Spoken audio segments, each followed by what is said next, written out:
Hi everyone, my name is Maisha Rodriguez and I'm a student nurse here at Cedar Crest College. Today we're going to be discussing clinical objectives in the leadership course.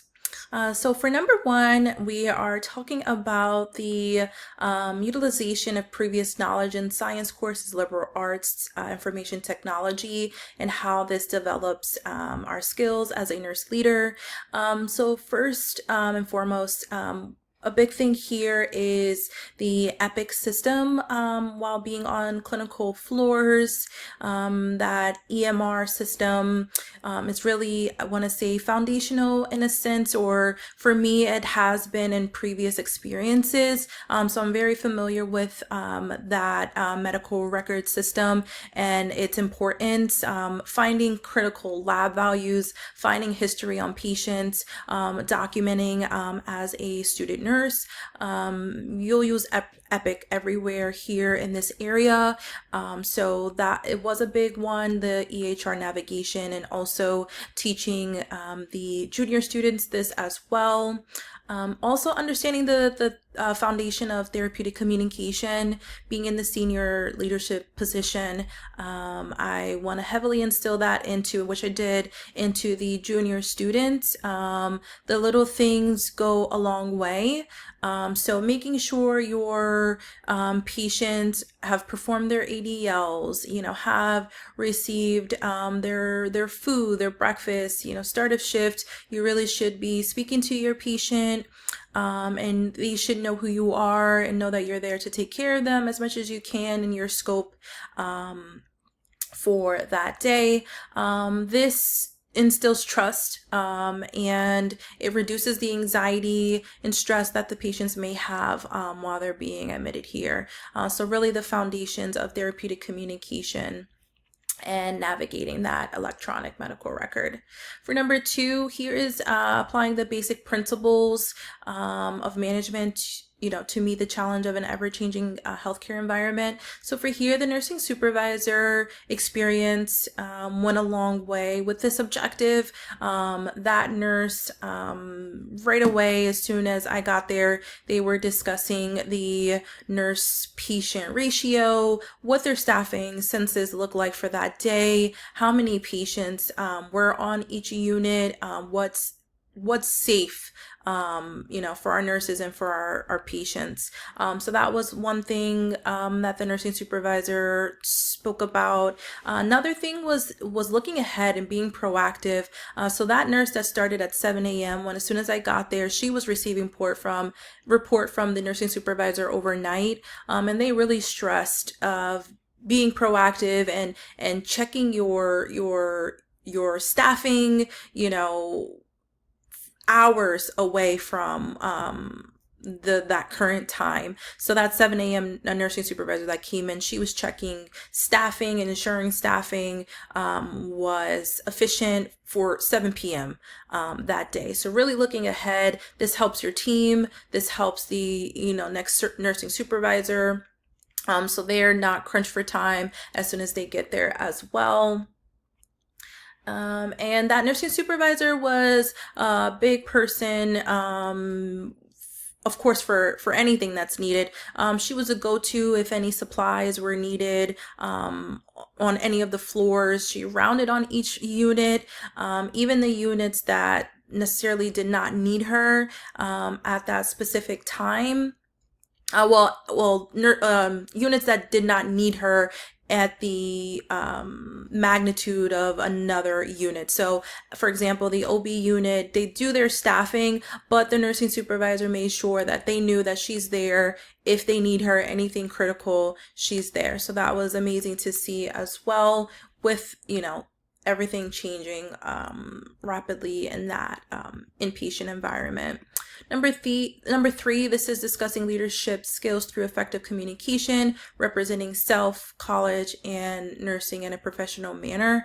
So with the peer leadership roles in the mental health unit and on the med-surg unit, I really wanted to stress to the junior students that therapeutic communication, it goes a long way. It's foundational. You need to communicate with your patients. You need to communicate with the nurse that you're reporting to and the interdisciplinary team. as well, and representing the college. Absolutely, every time we have that white coat on, you're representing the college, and you need to be acting professional and doing what needs to be done, and also with the professional manner in the community at the Camelot experiences for children, and also with the senior life experience with the seniors and bingo. Really meeting these vulnerable populations at their level is key for me. Learning from them is goal, with also providing what I know as well in nursing, and really being in tune with what's going on and what I can give to them or offer to them as well, whether it's conversation or whether it's more than that. Number 4, we're discussing the critical evaluation of current research to the principles of leadership and the effects in healthcare system. This also was key in the nursing supervisor experience. We talked about transformational leadership versus transactional leadership, which we know that transformational leadership is key leadership style. This nursing supervisor definitely this was the leadership style that she definitely led with, and we know that this decreases nursing turnover, it improves nursing retention, workplace stability, and you could see the cohesiveness in the team and the way they all work together with the huddles. She huddled on each floor, like I said before, with the techs, the APs, the nurses, and then she also did another huddle with just the charge nurses. And I think that was great to see, because you may not get, you may not get the things that are going on that floor specifically just by huddling on each floor with everyone around. So really the charge nurses brought more information that was not given when she huddled on floors as a group. So that was also nice to see those, concerns that nurses may be giving to the charge nurse, but not necessarily bringing it to the nursing supervisor's attention, which was really nice. The nursing supervisor said she has a great team, and that's not easily came by nowadays. So with her being there for numerous amount of years, she stated that her team is great. And when you do have a great team, it does make communicating, and it does make work life easier. For number 5, this is nursing patient advocacy, nursing advocacy, and change agent. So here the peer leadership experience again was a big one. Teaching the junior students to be an advocate for your patient. You have to advocate for your patient. That's just number 1. Doing your head-to-toe assessments, basic patient care, making sure your patient has everything they need, answering those call bells, being readily available for those patients is critical. We are there to help as nursing students, so we need to do our due diligence and make sure that we are, giving as much care as possible, and also to let them know that they should never pass a room, even if it's not their patient, that has a call light on, or someone needs something, families need anything. Always try to do as much as you can. If you can't do it, get it to the correct person, nurse or AP tech that you can also. Documentation was also big here as well. I let the students know that if you did not document it, it did not happen. And to also document in accuracy. Don't guess, don't document someone else's notes. That it's critical that you document what you did and what you observed in your assessment. For number 6, this is talking about continued personal leadership growth and development, contributing member of society. So here the continuing education credits is a big one. I think in every position, this is key to continue to refine those skills, those core skills that are needed that we may fall short of at certain instances, and evidence-based care is always changing. So I think being an advocate and making sure that you're following current evidence-based practice is ideal. And seeing that most of the nurse managers, the clinical instructors, they all have their masters of nursing. So I think that that's, always a goal to level up and continue that personal growth. Being in organizations is great to stay in the loop of what's going on in your profession.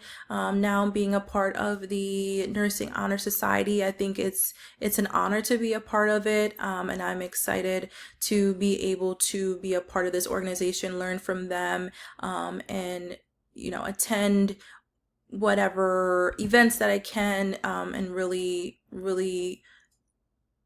be a better nurse professional as much as I can. And number 7, so we want to, here is recognizing the role of the nurse in policy making at the local, state, national, global levels. So for this one, Harrisburg trip absolutely shaped this objective. Harrisburg was very eye-opening with the legislators that we talked to and the lobbyists. You see the nursing point of view of certain things, but then you also have to see the government legislative things side of things as well. So with the workplace violence that they spoke about, that was eye-opening.